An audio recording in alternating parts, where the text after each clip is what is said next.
Assalamualaikum warahmatullahi wabarakatuh. Di sini kami dari kelompok 2, pada mata kuliah pengolahan citra hendak mempresentasikan hasil dari proyek akhir kami yang berjudul Optimasi Sistem Diagnostik Penyakit Daun Padi dengan membandingkan performa 3 model CNN. Sebelumnya, izinkan kami memperkenalkan diri terlebih dahulu. Mungkin bisa saya lanjutkan ke saya terlebih dahulu ya. Perkenalkan, nama saya Novi Fitriayu dengan 3 digit yang terakhir 056.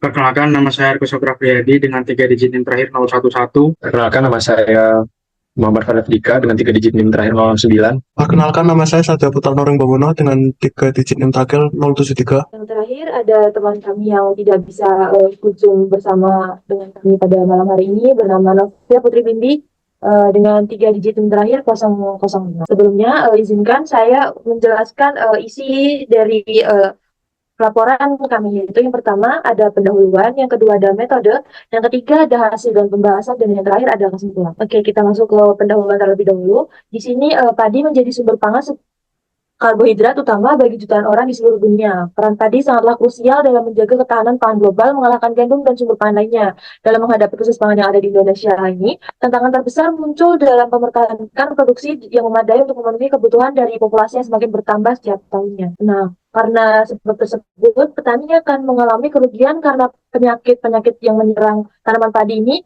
menyerang pada saat tanamannya masih muda, dan hal ini mengakibatkan terganggunya pertumbuhan dan perkembangan dari tanaman padi tersebut.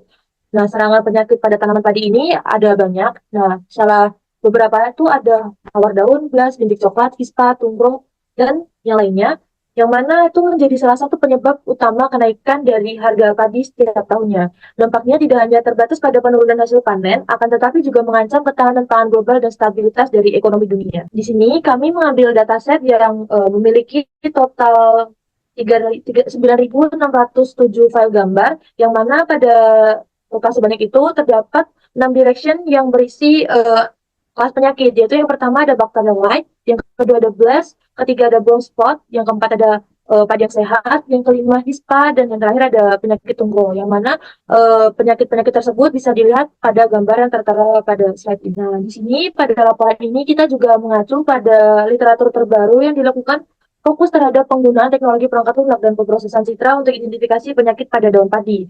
Nah, pemanfaatan citra ini menggunakan pendekatan pembelajaran mesin, yaitu menggunakan algoritma SVM, KNN, dan K-means, yang mana SqueezeNet mencapai akurasi tertinggi yaitu sebesar 93,3% dan mencapai akurasi sebanyak 95% dalam mengidentifikasi penyakit mildew pada millet dengan pendekatan transfer learning. Dan juga di sini ada keberhasilan studi terbaru yaitu dengan Inception ResNet V2 dengan transfer learning dengan akurasi sebesar 95,67% untuk deteksi penyakit daun padi, dan juga di CNN dengan transfer learning akurasi rata dengan sebesar akurasi rata-rata 96,8% untuk deteksi dan klasifikasi penyakit daun padi.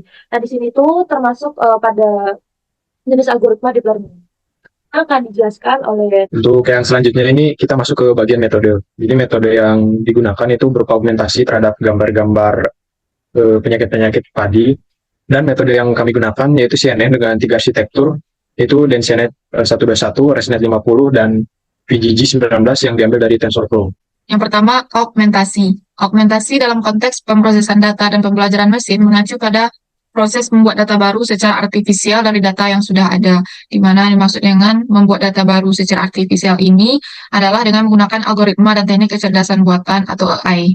Tujuannya adalah untuk meningkatkan jumlah dan keragaman data yang tersedia untuk melatih model pembelajaran mesin sehingga dapat membuat prediksi yang lebih akurat dan generalizable. Ini adalah contoh codingannya. Kode ini menjelaskan augmentasi data gambar dengan berbagai teknik seperti membalik gambar, mengubah kontras, dan mendistorsi. Fungsi ini menggunakan library ELBU dan untuk mengembalikan gambar yang telah diubah. Ini adalah hasil augmentasinya. Di sini kita bisa melihat bahwa gambar ini posisinya telah berubah atau dibalik, dan kontras dan distorsinya pun juga telah berubah dari sebelumnya. Yang kedua ada ResNet 50. Model ini terdiri dari beberapa tahap, di mana setiap tahap terdiri dari blok konvolusi dan blok identitas. Arsitektur inovatif, ResNet 50 menggunakan struktur unik yang disebut blok residual. Pre-train model, ResNet 50 biasanya sudah terlatih atau pre-train pada kumpulan data gambar yang sangat besar seperti ImageNet. maintaining, meskipun sudah terlatih, ResNet 50 bisa disesuaikan atau fine-tune untuk tugas klasifikasi gambar yang spesifik. Kinerja dan popularitas, ResNet 50 dikenal dengan akurasinya yang tinggi dalam berbagai tugas klasifikasi gambar. Ini adalah contoh dari model arsitektur ResNet 50 yang terdiri dari 5 tahap. Yang pertama itu ada tahap yang disebut dengan blok konvolusi yang terdiri dari tiga bagian atau 3 lapisan. Yang pertama ada lapisan konvolusi, lalu lapisan normalisasi batch, dan lapisan ReLU. Dimana lapisan konvolusi ini digunakan untuk mengekstrak feature dan gambar input, lalu batch normalisasi ini yang digunakan untuk menstabilkan pelatihan model, lalu lapisan ReLU digunakan untuk menambahkan non-linearitas ke model. Lalu ada yang kedua ada blok identitas yang terdiri dari 2 lapisan, yaitu lapisan konvolusi dan lapisan normalisasi batch. Lapisan konvolusi digunakan untuk mengekstrak fitur dari gambar input, lalu lapisan normalisasi batch yang digunakan untuk menstabilkan pelatihan model. Lalu setelah melewati 5 tahap ini, model menghasilkan output yang merupakan vektor probabilitas yang mewakili probabilitas setiap kelas. Terima kasih, saya serahkan ke rekan saya. Nah, untuk metode yang ini itu kita pakai VGG 19. Nah, VGG 19 itu merupakan arsitektur dari CNN yang dikembangkan oleh Visual Geometry Group di Universitas of Oxford. VGG 19 ini digunakan untuk pengenalan gambar dan klasifikasi gambar. Nah, VGG 19 ini memiliki jumlah yaitu sebanyak 19 lapisan, di mana 16 lapisan sebagai konvolusi dan 13 lapisan fully connected. VGG 19 ini memiliki arsitektur yang sederhana dan efisien untuk mengenali gambar. Nah, untuk arsitekturnya sendiri bisa kita lihat di sini terdapat 19 lapisan, di mana 16 lapisan awal ini itu dinamakan lapisan konvolusi tadi. Nah, 3 sisanya yang di belakang ini itu lapisan fully connected untuk menggabungkan fitur-fitur yang dipecah pada 16 lapisan awal gitu. Lalu selanjutnya metode DenseNet 121.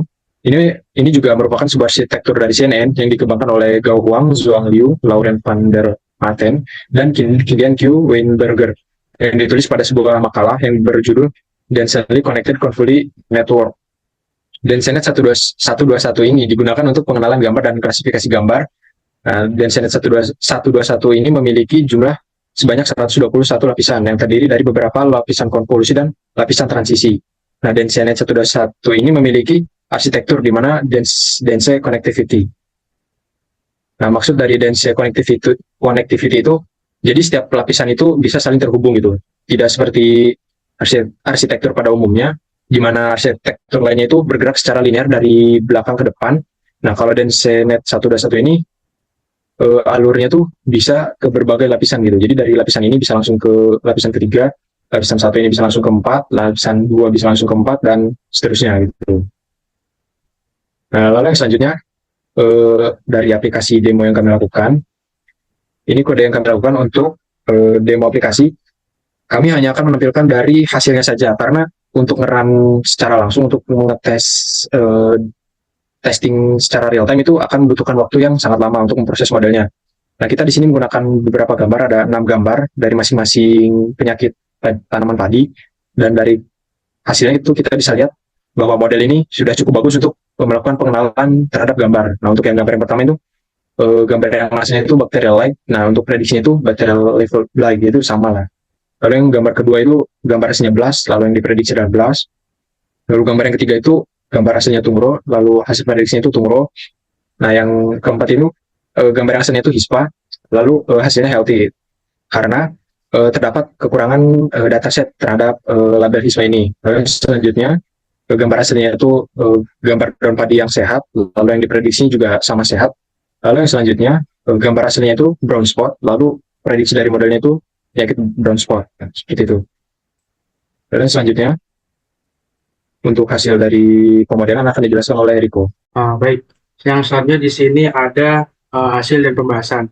Jadi hasil klasifikasi penyakit daun tanaman padi ini kita mengimplementasikan menggunakan 3 arsitektur CNN. Yang pertama ada VGG 19 dengan akurasi 92,92%, ada ResNet 50 dengan akurasi 92,92%, dan DenseNet 121 dengan akurasi 94,90%. Nah, dataset di sini kita bagi dengan rasio 80-20. Data di sini kita bagi dengan rasio 80-20 untuk data latih dan data. Nah, lalu berdasarkan pada hasil ini, Densenet 121 memberikan kinerja terbaik dalam mengklasifikasikan penyakit daun padi dengan akurasi keseluruhan yakni sebesar 94,90%. Nah, kinerja Densenet 121 yang baik ini dapat dijelaskan oleh arsitektur densely connected yang telah dijelaskan oleh Fadil tadi, yang efisien dalam mentransfer informasi antar lapisan sehingga mengurangi masalah vanishing gradient dan memungkinkan ekstraktif fitur yang lebih baik. Nah, sementara itu, ResNet 50 dan VG19 memiliki akurasi yang sedikit lebih rendah dibandingkan Densenet, namun kedua model ini masih menunjukkan performa yang baik dengan akurasi di atas 92%. Next. Nah, di sini kita bisa lihat dari metrik VG19. Dari ini ada metriknya ada precision, recall, advanced score, dan support.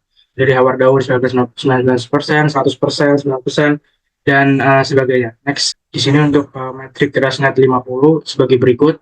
Next. Nah, di sini untuk metrik Densenet 121 dengan capaian akurasi yang lebih tinggi dibandingkan dua arsitektur lainnya. Next. Di sini confusion metric dari ketiga arsitektur. Nah, analisis confusion metric ini menunjukkan bahwa sebagian besar kesalahan klasifikasi ini terjadi antara kelas HISPA dan healthy.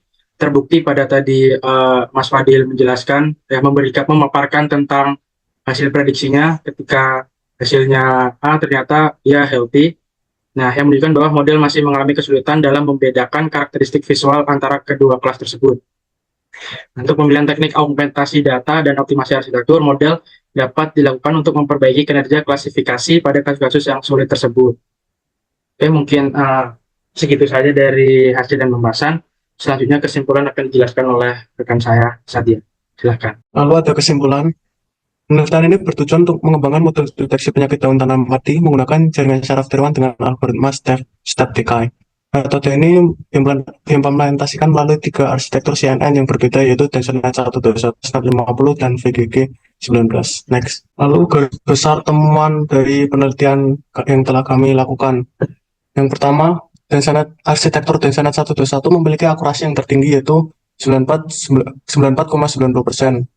Arsitektur Densenet 121 memiliki keunggulan berupa transfer informasi yang efisien antara lapisan. Lalu untuk kinerja Densenet 121 memiliki performa yang sangat baik dalam mengklasifikasikan sebagian besar kelas penyakit daun padi. Lalu arsitektur yang kedua ada ResNet 50. Arsitektur ini memiliki akurasi sebesar 92,92%. Keunggulan dari arsitektur ResNet 50 adalah koneksi residual yang membantu mengatasi masalah vanishing gradient. Lalu untuk kinerja arsitektur ResNet 50 memiliki kinerja yang cukup baik meskipun sedikit di bawah Densenet 121. Lalu arsitektur yang ketiga atau arsitektur terakhir yang kelompok kami coba yaitu ada VGG19. Arsitektur ini memiliki akurasi yang sama dengan ResNet 50 yaitu sebesar 92,92%. Lalu untuk keunggulan arsitektur VGG19 yaitu arsitektur sederhana dengan filter konvolusi kecil yaitu 3x3. Lalu untuk kinerja dari arsitektur ini memberikan hasil yang kompetitif dan sering digunakan sebagai baseline untuk banyak tugas klasifikasi citra. Next. Lalu untuk tantangan dan solusi dari penelitian yang telah kami coba. Untuk tantangannya, kesulitan mengklasifikasi kelas siswa karena kesamaan karakteristik visual dengan penyakit daun lainnya dan kurangnya jumlah data. Lalu untuk solusi yang kami terapkan yaitu menggunakan teknik augmentasi data seperti rotasi, pencerminan, perubahan, kecerahan, dan kontras, serta penambahan noise diterapkan untuk meningkatkan variasi data. Next.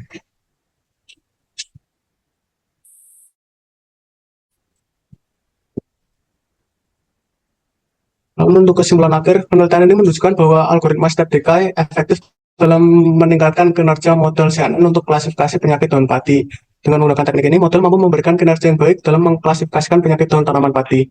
Namun, masih diperlukan perbaikan dan optimasi untuk meningkatkan akurasi dan mengatasi kesalahan klasifikasi pada kasus-kasus tertentu, terutama pada kelas siswa yang mengalami kekurangan jumlah data.